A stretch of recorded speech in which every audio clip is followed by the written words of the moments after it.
کہتے ہیں کہ شیخ احمد نام کے بزرگ تھے، ساری زندگی کسی کو کام نہیں بتایا، ساری زندگی بڑی مشکلات آئیں اور کبھی اپنی ذات پر سوال کا دروازہ نہیں کھولا۔ ایک ایسی مشکل آئی کہ جو حل ہی نہیں ہوتی تھی، کسی نے ان پر کوئی الزام لگا دیا۔ ابو مسلم نام کا ایک بادشاہ تھا، اس کی حکومت تھی، اس نے پکڑ کے قید میں ڈال دیا۔ اب قید میں ہیں، جرم لگ گیا ہے، فرد جرم عائد ہو گئی ہے، جیل میں ہیں۔ لوگ کہنے لگے حضرت جی اپنی صفائی میں کچھ کہیں، فرمانے لگے ساری زندگی بندوں سے کچھ نہیں کہا، اللہ رسول کو پتہ ہے میں بے گناہ ہوں، مجھے کہنے کی ضرورت نہیں۔ داتا گانی بخش علی حجویری نے لکھا ہے، داتا صاحب کہتے ہیں تو یقین کامل تو پیدا کر، تو ایمان تو پختہ کر۔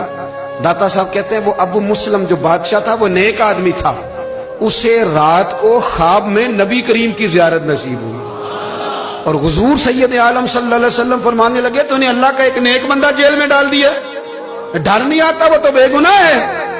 بادشاہ آدھی رات کو خود اٹھا، دادا صاحب فرماتے ہیں کسی گارڈ کو نہیں بھیجا، پولیس والے کو نہیں بھیجا، جیلر سے نہیں کہا، خود گیا، جا کے جیل کا دروازہ کھولا، دروازہ کھول کے اس درویش کو آزاد کیا، کہنے لگا بابا جاؤ مجھے پتہ چل گیا بے گناہ ہے۔ بابا جی سلام کر کے جانے لگے تو بادشاہ پھر آگے آیا، ہاتھ باندھے، ہاتھ چومے، کہنے لگا حضور آپ بڑے نیک ہیں، میرے لیے کوئی حکم ہو تو بتائیے گا، میرے لائق کو خدمت ہو تو بتائیے گا۔ تو شیخ احمد فرمانے لگے تجھے ابھی بھی سمجھ نہیں آئی، تجھے ابھی بھی نہیں سمجھ آئی؟ کہنے لگا حضور کیا؟ فرمانے لگے جو تہجد کے وقت تجھے اٹھا کے مجھے رہا کرنے بھیج سکتے ہیں وہ میری کوئی ضرورت باقی رہنے دیں گے؟ مجھے کوئی ضرورت پڑے گی کسی اور کو کہنے کی؟ جو تہجد کے وقت تجھے اٹھا کے بھیجتے ہیں کہ جا کھول جا کے دروازہ، وہ ضرورت رکھیں گے میری؟ ضرورت مجھے رہے گی کہ میں تجھے اور کوئی کام؟ ابھی بھی تجھے سمجھ نہیں آئی؟ وہ داتا علی حجویری رحمت اللہ علیہ فرماتے ہیں اصل میں ہماری طبیعت ہے، ہم نے بندوں سے دل لگا لیا ہے، دل اللہ رسول سے لگاؤ، کسی بندے سے لگانا تو اس سے لگاؤ جو اللہ والا ہو۔